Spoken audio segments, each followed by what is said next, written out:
continues as police and army troops are on high alert to secure the polling stations.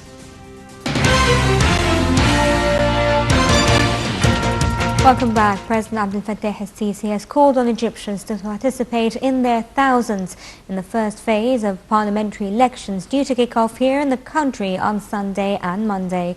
In a brief televised speech, al-Sisi urged voters to select those candidates who they believe will be able to build a bright future amid the various challenges facing the country. The President stressed that the free and solid will of the citizens is the only way to eliminate terrorism and fight those who want to hijack the nation under false slogans. On another front, al-Sisi noted that the country's success in winning the non-permanent seat at the UN Security Council had been achieved after long political and diplomatic efforts. al-Sisi said that Egypt would push for achieving peace worldwide at the 15-member council and back the efforts aimed at achieving stability and development. Egyptians residing abroad have begun casting their votes in the country's first parliamentary election since 2013. Embassies and consulates in 139 countries will be open from 9 a.m. to 9 p.m. according to each country's local time for the 2 days of voting.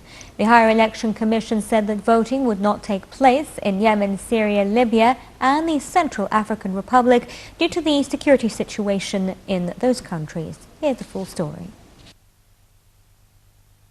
Voting had begun in most of Egyptian embassies and consulates worldwide to allow nationals living abroad to vote in the first phase of the parliamentary elections. Polling will be held on Saturday and Sunday from 9 a.m. to 9 p.m. according to each country's local time. Embassies in New Zealand, Australia and China have already begun polling, with other countries expected to open soon.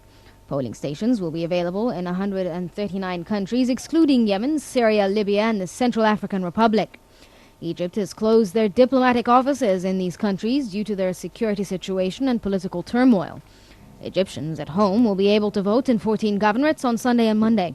The expats should have ID numbers or passports to cast their votes, and the process will be monitored by 6 international organizations and civil society representatives, including the Arab League, the EU Parliament, the Arab African Union, as well as COMESA and a number of foreign embassies in Cairo. Earlier, Foreign Minister Aide of Expats Affairs Helmi Louza said that Egyptian expatriates can vote in the upcoming elections without prior registration. The voting process abroad is scheduled in 2 phases. The first round is scheduled to kick off on October 17th to the 18th, and the second will be carried out on November 21st to the 22nd. Let's go to Spain, and there we'll be talking to Mr. Fathi Suleiman, the head of the Egyptian community in that country. Thank you very much for talking to us, Mr. Fathi. Hello. Thank you very much for speaking to Nile TV, Mr. Fathi. Can you tell us a little bit about the day's turnout? Excuse me, I cannot hear you well. Could you tell us a little bit about the voter turnout of Egyptian expatriates in Spain today? There is many people. As you know, we get oil for 14 towns. As Pisa, Fayoum, Beni Suef, many Asyut, Sohag, Ena, Luxor, Aswan, all of this will be between today and tomorrow. Right. So, and we have a total of Egyptian in Spain, about 5,000 people. They are registered in the embassy, and it's between different towns in Spain, between Barcelona, Madrid, Valencia, Malaga, etc., etc. Right. And there is many people that come, and others it will be in 21st and 22nd of November, which will be more than today and tomorrow. Right. Could you also tell me a little bit about the preparations at the embassy? How, to what extent did they facilitate the process? Excuse me, I cannot hear you very well. It's not clear. Okay, then I apologize. Thank you very much for your time, Mr. Fathi Suleiman, the head of the Egyptian community in Spain. Now, back here in Egypt, the silence period continues in 14 governorates, where the first phase of the 2015 parliamentary elections will be held on Sunday and Monday. It is banned during the electoral silence from all parties, candidates and the closed-list systems to campaign or practice any activity.